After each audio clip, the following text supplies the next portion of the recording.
पवित्र पावन जीवन को हमेशा आनंदित देने वाली शिव चरणारविंद तक पहुँचाने वाली पवित्र शिव महापुराण की कथा श्रवण करने का सौभाग्य छत्तीसगढ़ के हालेकोसा की ये पवित्र भूमि,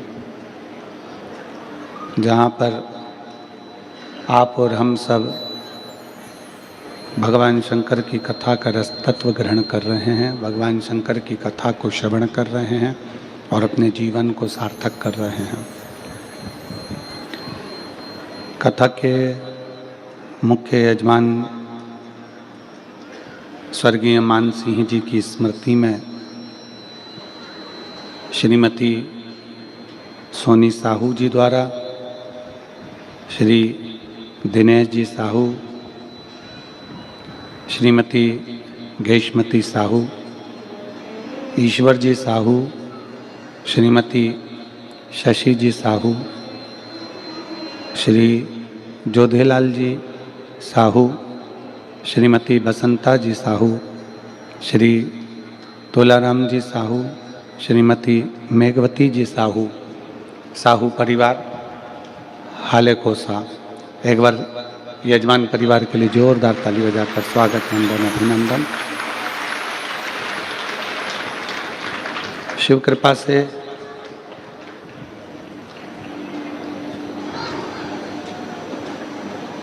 चतुर्थ दिवस की आज कथा है, कथा का चौथा दिन है।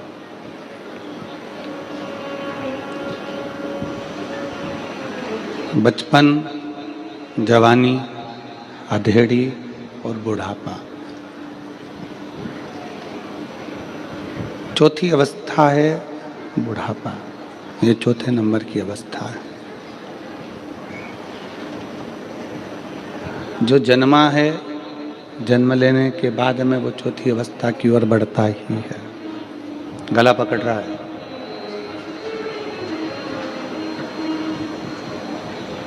बचपन जाएगा, जवानी जाएगी, अधेड़ी जाएगी, फिर बुढ़ापे की ओर बढ़ जाओगे।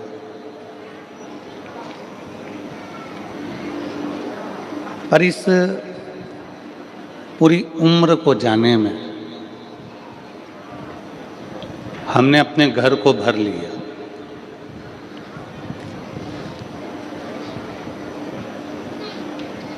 हम घर में गाड़ी भी लेकर आ गए, बंगला भी लेकर हमने बना लिया, जमीन जायदाद भी बना ली, हमने धन दौलत भी बना लिया, हमने अलमारी भी भर ली, हमने तिजोरी भी भर ली।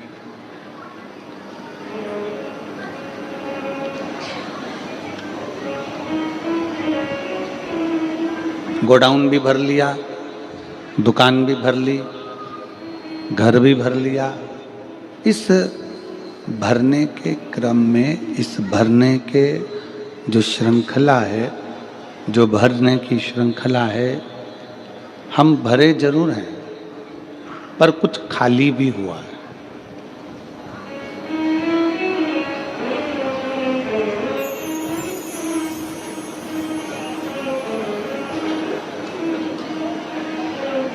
यहाँ मेरे बेटियां बैठी हुई हैं, बेटा बैठे हुए हैं, माताएं बैठी हुई हैं, भाई बैठे हुए हैं, यहाँ पर विराजमान हैं सभी के सभी।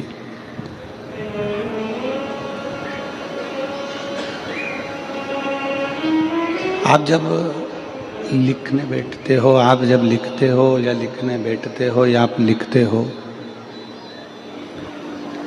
अपनी कॉपी को भरते हो। एग्जाम में बैठे हो तो भी कॉपी भरते हो, होमवर्क करने बैठे हो तो भी कॉपी भरते हो, स्लेट पर लिखते हो तो स्लेट भरते हो।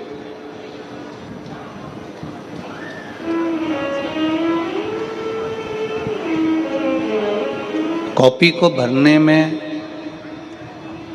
लिखने में, कॉपी को भरने में पेन खाली होता चले जाता है।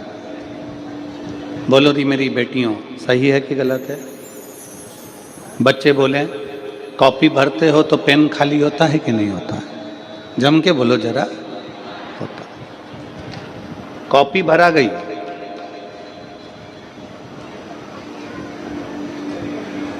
पर रजिस्टर भरा गया, कॉपी भरा गई, होमवर्क पूरा हो गया, पर उसको करने में तुम्हारा पेन पूरा की पूरा खाली हो गया। ढीले कम करो, गला पकड़ रहा है, उसको सेट करिए।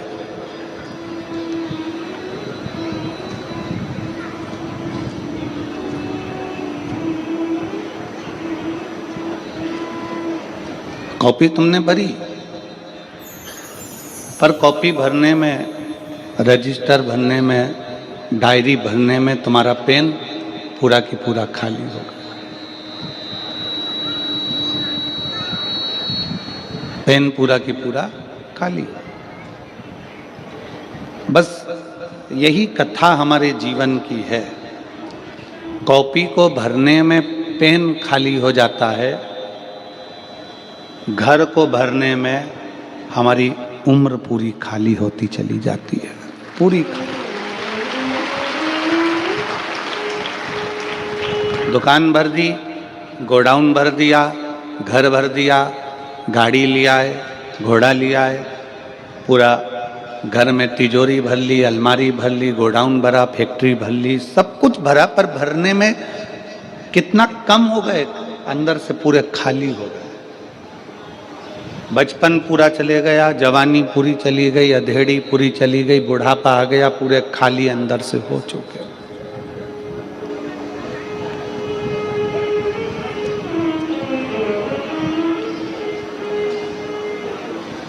कभी विचार करिएगा कि अपना पूरा जीवन हम निकालते चले जा रहे हैं। 2024 कब चले गया?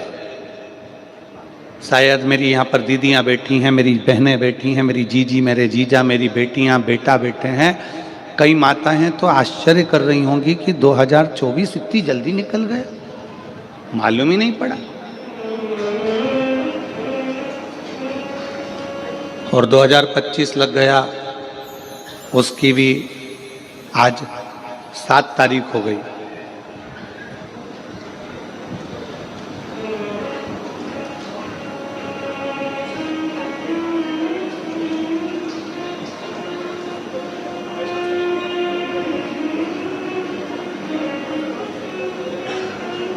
उसकी भी आज 7 तारीख हो गई। दिन निकलते चले जा रहे हैं, समय निकलता चले जा रहा है।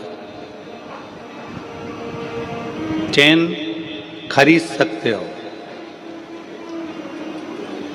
चली गई वापिस आ जाएगी, गाड़ी चली गई वापिस आ जाएगी, मकान चले गया वापिस आ जाएगा, कपड़े चले गए वापिस आ जाएगा।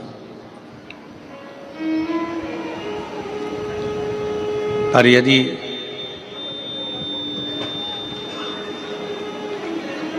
जो समय चले गया वो वापिस आ सकता है? जम के तो बोलो। 2024 को वापिस ला सकते हो? नहीं। गया समय, जो समय चला गया, जो गया हुआ समय है, वो वापिस नहीं आ सकता, वापिस नहीं आएगा।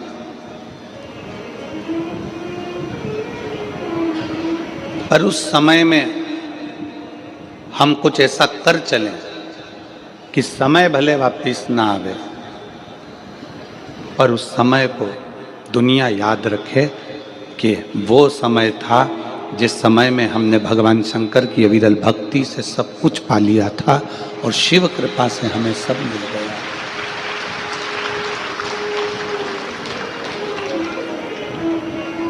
समय वापिस नहीं आएगा। समय गया तो गया,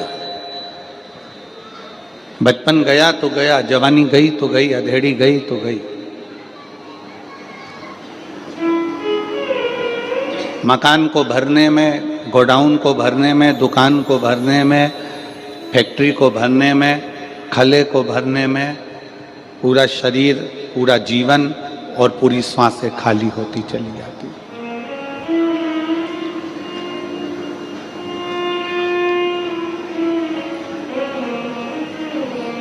जब हम पढ़ाई करते थे तो पेन आता था,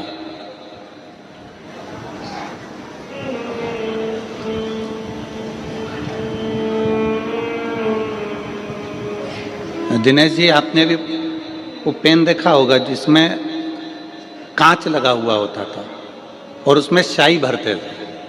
आप लोगों ने देखा है? स्याही वाला पेन, जिब लगी होती थी इसमें और उससे लिखते थे, उसमें कांच रहता था। किस किसने देखा है? जरा हाथ उठाओ। सबने देखा है? अरे वाह, मतलब आप हमारे साथ ही पढ़े हो, पक्का है। ठीक है,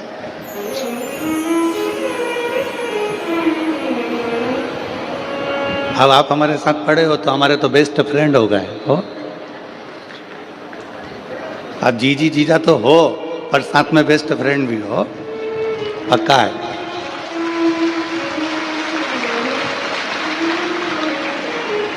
उस पेन में स्याही भरना पड़ती थी। ढक्कन खोलो, उसको थोड़ा सा पेन का जिप खोल के उसमें स्याही भर दो।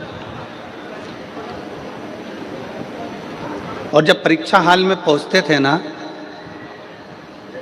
तो उस परीक्षा हाल में लिखते लिखते लिखते लिखते बार बार उस पेन के कांच की ओर देखना पड़ता था कि स्याही कितनी बची है।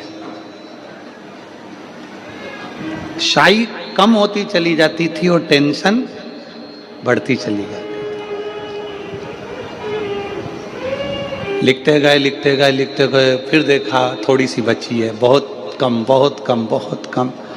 आखिरी में 4 पेज, एक पेज पूरा लिखने के लिए रह जाता था और थोड़ी सी स्याही बचती थी। तो अब सोचते थे कि कौन सा क्वेश्चन का उत्तर लिखना है जिसमें नंबर ज्यादा आ जाए, क्योंकि स्याही कम है। एक पेज पूरा बचा है, प्रश्न बहुत सारे बचे हैं, उसको लिखना है। तो ये देखा जाता था कि कौन सा प्रश्न पर सबसे ज्यादा अंक प्राप्त हो सकते हैं। कोई इसमें 2 अंक मिलता था, कोई में 5 मिलता था, कोई में 8 अंक का होता था, कोई 10 अंक का होता। कौन में सबसे ज्यादा मिलता, तो जो अंक में सबसे ज्यादा मिलते थे फिर उसको लिखते थे, क्योंकि स्याही कम बचती थी। वो पेन तो ऐसा बना था जिसको हम देखकर समझ जाते थे कि स्याही कम हो गई है, संभल जाओ। पर जीवन एक ऐसा पेन है जिसकी स्याही कब खत्म हो रही है किसी को नहीं मालूम पड़ता, कब आखिरी में वो कलम समाप्त हो, कब इसकी स्याही खत्म हो गई।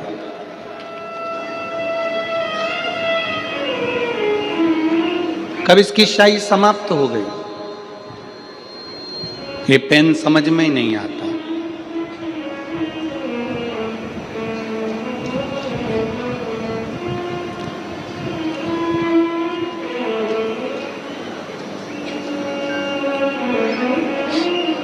इस जीवन का कोई ठिकाना नहीं। जयपुर में अभी कुछ समय के पहले 24 में एक हादसा हुआ जिसमें केमिकल का ट्रक पूरा जल गया और उसके कारण ना जाने कितने निर्दोष भी चले गए। किसको मालूम था कि कौन सी स्याही आखिरी है।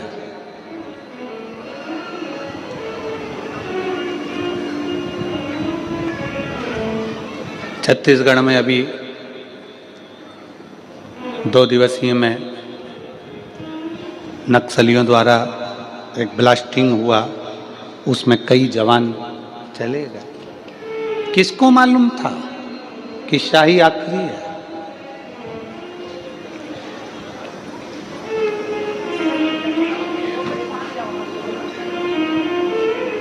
जयपुर की वो घटना जिसमें एक परिवार अपने बेटे के लिए कपड़े खरीदने गया है, एक परिवार अपनी बेटी के लिए कपड़े खरीदने गया है, गाड़ियां दौड़ रही है और पूरी गाड़ियों में आग लग गई है और शरीर पूरा जलता जलता व्यक्ति आखिरी में राख का ढेर बन गया।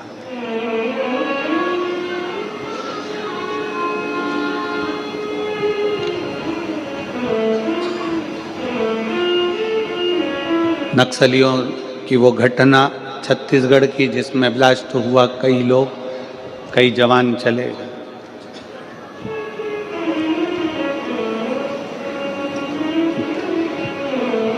इस कलम की शाही कौन सी आखिरी है, इस कलम की शाही कौन सी समाप्त हो जाए, ये किसी को मालूम नहीं, किसी को नहीं मालूम।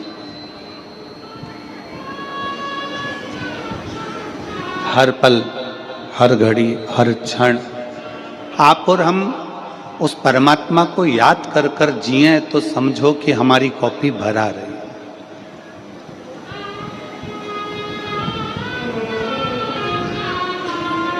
अपनी कॉपी में मेरे जितने स्टूडेंट बच्चे बैठे हुए हैं, जितने पढ़ने वाले बेटा बेटी बैठे हुए हैं, जितने स्टूडेंट बच्चे बैठे हैं, मैं उनसे कहूँगा सबसे पहले कॉपी को एग्ज़ाम के समय पर जब आप लिखने के लिए बैठते हो, जब आप क्वेश्चन का पेपर तुम्हारे सामने होता है, तो सबसे पहले तुमको जो याद है, तुम्हें जो क्वेश्चन का उत्तर याद है, सबसे पहले कॉपी उससे भरो। फिर जिन क्वेश्चनों को तुम कम जानते हो, जब पूरी कॉपी उससे भर लोगे, फिर जिनको कम जानते हो फिर उस पर आओ, विचार करो, विवेक लगाओ कि मैंने पढ़ाई करी थी, उस पढ़ाई में मैंने ये क्वेश्चन स्मरण किया था और मुझे याद है, मैं लिख सकता हूँ। पूरे कॉन्फिडेंस के साथ अपनी उस कॉपी में लिखना प्रारंभ करो। फिर अपनी चतुरता से, अपनी विद्वत्ता से, जो तुमको याद प्रश्न आया है सामने पर, तुम चतुर हो, तुम विद्वान हो, तुम साधारण नहीं हो, फिर उस प्रश्न का उत्तर लिखो जिसके तुम उस उत्तर को स्वयं विद्वत्ता से बना सकते हो। अगर आप अपने कॉन्फिडेंस के साथ, अपनी विद्वत्ता के साथ जब कॉपी में कुछ लिखोगे, उत्तर डालोगे, तो किसी की सामर्थ्यता नहीं है कि कोई तुमको फेल कर दे। आपका परिश्रम आपको आगे निकाल देगा।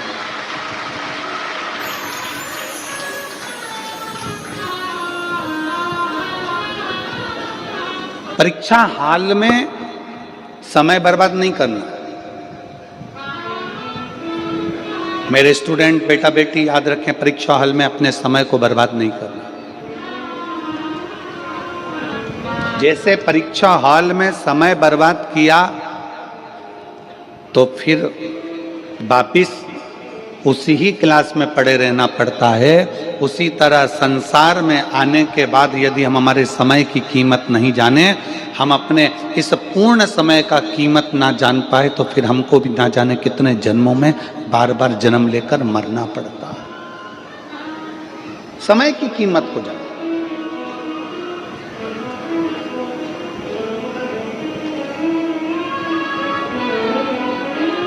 जिसने समय की कीमत को जान लिया, वो जिंदगी में सबसे आगे बढ़ गया, जीवन में बढ़ता गया, बढ़ता गया।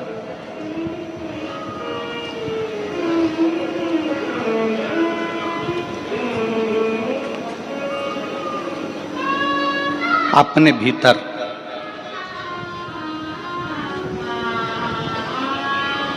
ये भी स्मरण रखो कि हमारी जिंदगी कितनी है, हमारा जीवन कितना है, हमें भजन कितना करना है। संताप और संपत्ति दो हैं। क्या है? पहले नंबर पर क्या है? संताप, दुख, तकलीफ, कष्ट। पहले नंबर पर है संताप। जम के बोलो, क्या है? संताप। दूसरे नंबर पर है संपत्ति। संपत्ति तो जानते हो ना? संपत्ति मतलब अपना धन दौलत, अपनी प्रॉपर्टी, अपनी जायदाद, अपनी जमीन, अपनी दुकान, अपना बंगला, अपनी फैक्ट्री, अपना गाड़ी, ये सब संपत्ति है।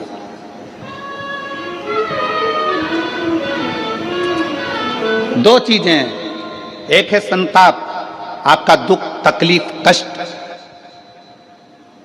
दूसरे नंबर पर है संपत्ति।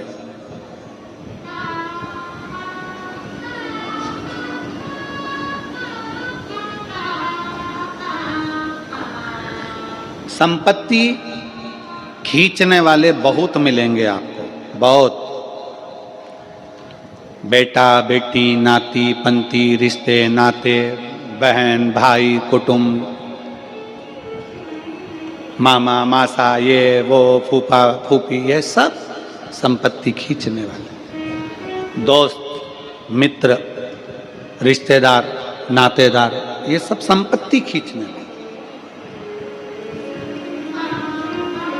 कोई आपका संताप खींचने वाला होगा जो आपका दुख ले ले, आपकी तकलीफ ले ले, आपका कष्ट ले ले, आपकी बीमारी ले ले, आपके जीवन का सारा तकलीफ, आपके जीवन का सारा दुख, आपके जीवन का सारा कष्ट कोई ले ले? है कोई ऐसा? जम के बोलो जरा। नहीं। संसार में, परिवार में, कुटुंब में, रिश्तों में, नातों में कोई ऐसा नहीं है जो तुम्हारा संताप लेगा। रिश्तों में, नातों में, कुटुंब में सब ऐसे मिलेंगे जो तुम्हारी संपत्ति लेंगे।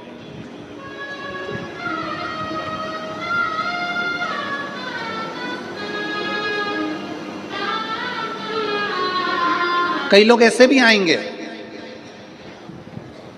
आप छत्तीसगढ़िया सबले बढ़िया। छत्तीसगढ़ के जितने मेरी बहन हैं, जितनी मेरे जीजा हैं, बहुत सरल है, बहुत सीधे, बहुत सीधे। आपकी सहजता ही आपकी परमात्मा की भक्ति है।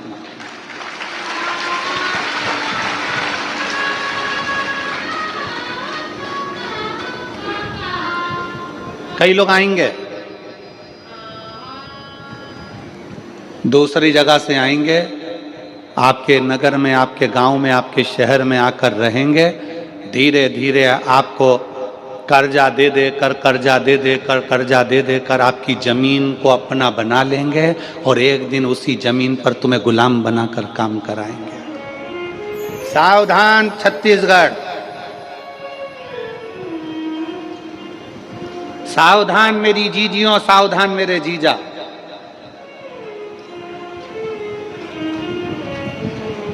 छत्तीसगढ़ के इस पवित्र मां कौशल्या की भूमि में जितने भी छत्तीसगढ़िया रहते थे वो सब भगवान की भक्ति करने वाले रहते थे। यहाँ छत्तीसगढ़ में लोग पहले ज़्यादा मदिरा का नशा, दारू का नशा नहीं करते थे। छत्तीसगढ़ के लोग कोई व्यसन में नहीं डूबे हुए थे। इनको जान कर करके लोग इनकी प्रॉपर्टी, इनकी जमीन, इनका घर, इनका गांव अपना बनाने के चक्कर में धीरे धीरे आपको व्यसन में डुबाना और व्यसन में डुबाकर धीरे धीरे आपकी जमीन को अपना खुद का बना लेना और बाद में आपको गुलाम बनाकर पटक देना और दर दर जाकर आप काम करना। बस यही जीवन इन्होंने करा। सावधान हो जाइए।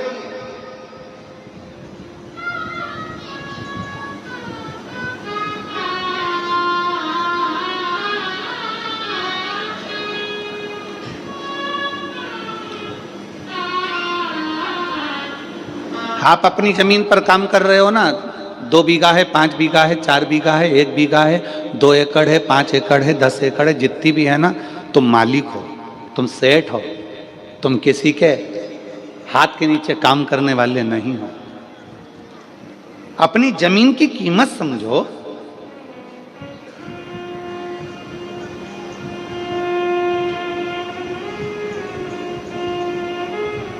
संताप को हरने वाला कोई नहीं होगा, संपत्ति को हरने वाले बहुत होंगे।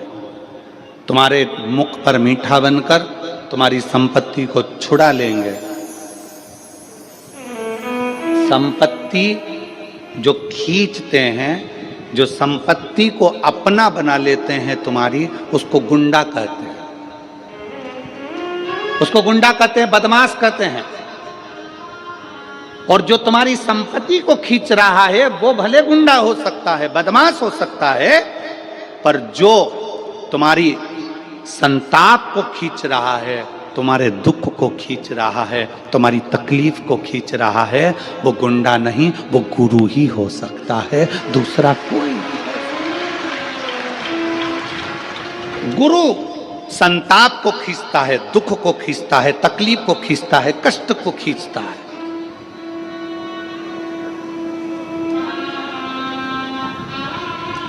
गुंडे बदमाश जो होते हैं, जिनकी बुद्धि में ये है कि ये ज़मीन में कबाड़ लूँ, ये इससे घर ले लूँ, इससे मकान ले लूँ, इसको रोड पे खड़ा कर दूँ, ये संपत्ति को खींचते हैं। परिवार कितना सुंदर शिव महापुराण की कथा में लिखा है। जरा गणेश जी और कार्तिकेय का चरित्र पढ़िएगा।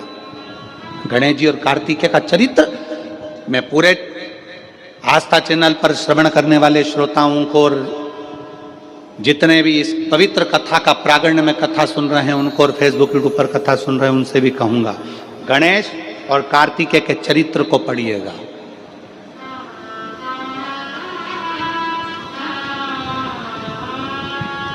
कि दो जगह का धन खाने वाला अपने शरीर के रोग से कभी नहीं छूटता, चाहे वो इल्ली बने, जीव बने, जलचर बने, थलचर बने, वायुचर बने, चाहे मनुष्य बने। दो जगह का धन खाने वाला। पहला, अपने भाई की संपत्ति। दूसरा, अपने गुरु की या अपने भगवान के मंदिर की संपत्ति। एक भाई की संपत्ति खाने वाला, एक गुरु या परमात्मा की संपत्ति खाने वाला कभी जिंदगी में सफल नहीं हो सकता। वो तड़प तड़प कर ही जाता है। उसके शरीर में कष्ट, उसके शरीर में रोग, उसके शरीर में बीमारी आती ही है। शरणानंद, कार्तिक और गणेश जी का सुंदर चरित्र शिव महापुराण में वर्णन आता है।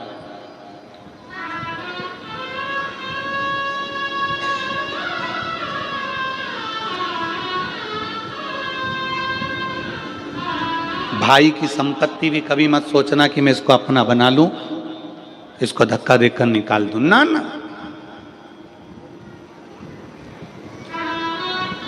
तेरी है। ये घर में, ये दुकान में, ये प्रॉपर्टी में तेरा हिस्सा है, ये तेरा भाग है। मेरी किस्मत का मुझे बाबा और देगा, तेरी किस्मत का तू रख, तुझे भी बाबा और देगा।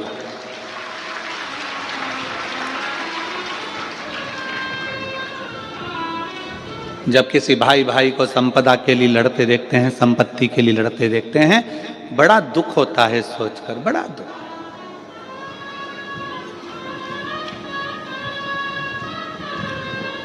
कई लोगों को खुशी भी होती है देखकर कि भाई भाई लड़ रहे हैं, परिवार वाले लड़ रहे हैं, कुटुंब वाले लड़ रहे हैं, ये रिश्तेदार नातेदार लड़ रहे हैं। अच्छा है, लड़ने दो, कम से कम इनको बर्बाद होने दो।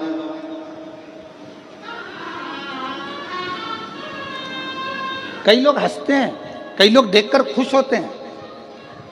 पर आस्था चैनल के माध्यम से सभी श्रोता भाई बहनों से निवेदन करूंगा कि भाई की संपत्ति, गुरु की संपत्ति और मंदिर की संपत्ति कभी जिंदगी में सफलता नहीं देती है, कभी नहीं। छोड़ो, रखो।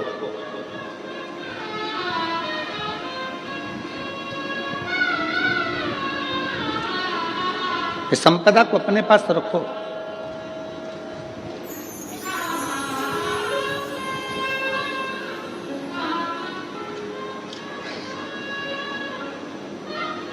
अभी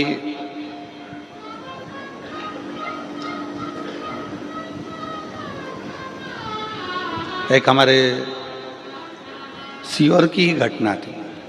हम अभी जब सीहोर गए रायपुर से, तो बताया कि सीहोर कुबरेश्वर धाम से विठले सेवा समिति कई बच्चों की पढ़ाई का खर्चा उठाती है, उनका एजुकेशन कराती है। आप लोग जो ये दान देते हो ना, इस दान को आप लोगों ने दिया है तो एक बार जाकर कुबरेश्वर धाम पर देखा भी करा करो कि तुमने जो दान दिया वो कहाँ कहाँ लगा। समिति, कई बच्चे ऐसे हैं जिनको पढ़ना है, पढ़ने के लिए पैसा नहीं होता। तो एक अभी हम रायपुर से जब सीहोर गए तो बताया कि एक बेटी आई थी, कॉलेज पढ़ती है, उसको एग्ज़ाम देना चाहती है, कॉलेज की फीस बहुत है। उसने एडमिशन ले लिया क्योंकि उसका परिवार पूरा साथ में रहता था। उसके चाचा, उसके पापा सब साथ में रहते थे, उसके ताऊ सब साथ में रहते थे। एडमिशन हो गया। पढ़ाई के लिए उसने फीस जमा करना थी उसको, और इतने में कुछ दिन पहले ही आपस में वो सब लड़ झगड़ के अलग हो गए और पिताजी भी किसी कारणवश उसी टेंशन में समाप्त हो गए। अब उस बेटी का कोई फीस जमा करने वाला नहीं। हमने उस बेटी को बुलाया, उसकी माताजी भी आई। हमने पूछा कि बेटा, ये आपका इतना बड़ा परिवार है, आप इतने बड़े परिवार में रहती हो और आपकी फीस क्या परिवार वाले जमा नहीं कर रहे? नहीं, उनने तो घर भी पापा से मरने के 15 दिन पहले सिग्नेचर करवा के रख लिया। हमने कहा तुम्हारी बाजार में दुकान है वो, तो वो भी रख लिया, अब हमको निकाल दिया। हमने कहा कोई बात। हमने कहा बेटा शिव जी के मंदिर जाती हो? हाँ। उनकी माता जी से पूछा, जीजी आप जाती हो? हाँ। तो हमने कहा टेंशन मत लेना, उनने कलम का लिखा अपना कर लिया, अब तुम कर्म का लिखा अपना बनाना, शिव की आराधना करो। फिर धाम से कॉलेज में फोन किया गया कि ये लड़की है, ये बेटी है, इसका फीस जमा होना है, कितना कितना बचा है। तब वो फीस की लिस्ट कॉलेज से धाम बुलवाई गई, फिर उसका फीस जमा करी। किसी का धन, किसी की संपदा, किसी का भाई की दौलत, भाई की संपदा, मंदिर की संपदा और गुरु की संपदा कभी अपनी नहीं बनाई। वो कष्ट देता है, कष्ट देते।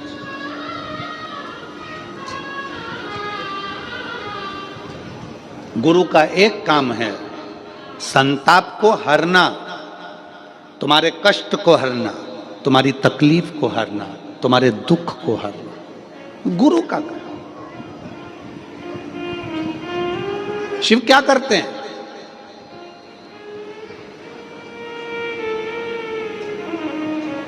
शंकर भगवान का काम क्या है? भगवान ब्रह्मा जी ब्रह्मलोक के देवता हैं, भगवान विष्णु वैकुंठ के देवता हैं। शंकर भगवान से पूछा गया कि तुम कहाँ के देव बनोगे? तो शंकर भगवान कहते हैं मुझे पृथ्वी दे दो। ब्रह्मा जी ने कहा आपको मालूम नहीं है, मृत्यु लोक दुख जंजाल है, पूरी पृथ्वी पर केवल तकलीफ ही तकलीफ, दुख ही दुख, कष्ट ही कष्ट है।